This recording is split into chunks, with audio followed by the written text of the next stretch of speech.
ಪ್ರಜ್ವಲ್ ಆಗಮಿಸ್ತಾ ಇದ್ದಂತೆ ಎಸ್ಐಟಿ ಅಧಿಕಾರಿಗಳು ಕೂಡ ಅಲರ್ಟ್ ಆಗ್ತಾ ಇದ್ದಾರೆ. ಆರೋಪಿ ಪ್ರಜ್ವಲ್ ರೇವಣ್ಣ ವಿಚಾರಣೆಯನ್ನ ನಡೆಸಲಿದ್ದಾರೆ ಅಧಿಕಾರಿಗಳು. ಆ ಹಿನ್ನೆಲೆಯಲ್ಲಿ ಸಿದ್ಧತೆಯನ್ನ ಮಾಡಿಕೊಳ್ತಾ ಇದ್ದಾರೆ. ಎರಡು ಆಯಾಮಗಳಲ್ಲಿ ಪ್ರಜ್ವಲ್ ವಿಚಾರಣೆ ನಡೆಸೋಕೆ ಎಸ್ಐಟಿ ಸಿದ್ಧತೆಯನ್ನ ಮಾಡಿಕೊಂಡಿದೆ. ಸಾಕಷ್ಟು ಪ್ರಶ್ನೆಗಳಿದೆ, ಸಾಕಷ್ಟು ಆಯಾಮಗಳಿದೆ, ಸಾಕಷ್ಟು ಟ್ವಿಸ್ಟ್ ಅಂಡ್ ಟರ್ನ್ ಅನ್ನ ಪಡ್ಕೊಂಡಿದ್ದಂತ ಪ್ರಕರಣ ಇದು. ಸೊ ಹಾಗಾಗಿ ಎಸ್ಐಟಿ ಅಧಿಕಾರಿಗಳು ಸಿದ್ಧತೆ ಮಾಡಿಕೊಂಡಿದ್ದಾರೆ.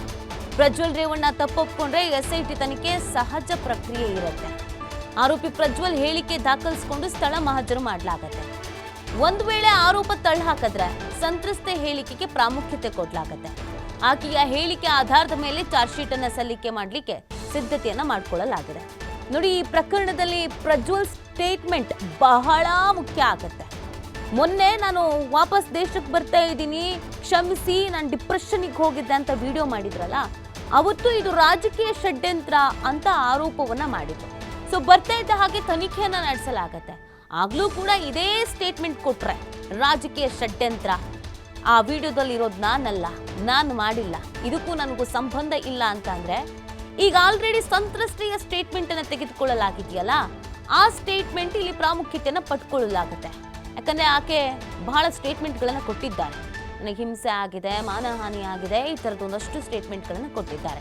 ಅದರ ಆಧಾರದ ಮೇಲೆ ಚಾರ್ಜ್ ಶೀಟ್ ಅನ್ನು ಸಲ್ಲಿಕೆ ಮಾಡಲಾಗತ್ತೆ.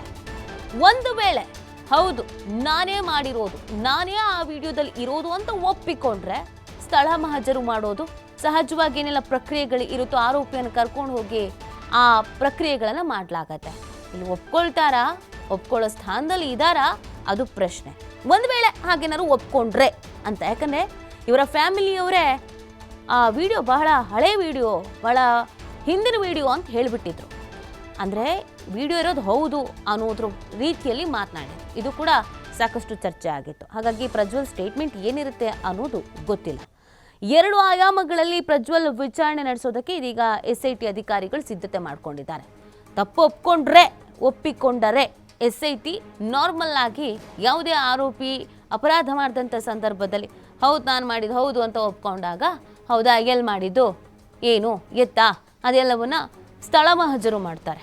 ಅದೇ ರೀತಿಯಾಗಿ ಈತನನ್ನು ಕೂಡ ಕರ್ಕೊಂಡು ಹೋಗಿ ಸ್ಥಳ ಮಹಜರು ಮಾಡಲಾಗುತ್ತೆ ಸ್ಟೇಟ್ಮೆಂಟನ್ನು ಪಡ್ಕೊಂಡು. ಒಂದು ವೇಳೆ ಇದಕ್ಕೂ ನನಗೂ ಸಂಬಂಧವೇ ಇಲ್ಲ, ಇದು ರಾಜಕೀಯ ಷಡ್ಯಂತ್ರ, ಇದು ಇನ್ನೊಂದು ಮತ್ತೊಂದು ಅಂತ ಹೇಳಿದ್ರೆ, ಈಗ ಆಲ್ರೆಡಿ 3 ಪ್ರಕರಣಗಳು ದಾಖಲಾಗಿರೋದು. 3 ಪ್ರಕರಣ ಇದೆ. ಲೈಂಗಿಕ ದೌರ್ಜನ್ಯ, ಅತ್ಯಾಚಾರ, ಈ ಎಲ್ಲ ಪ್ರಕರಣಗಳು ಕೂಡ ಇದೆ.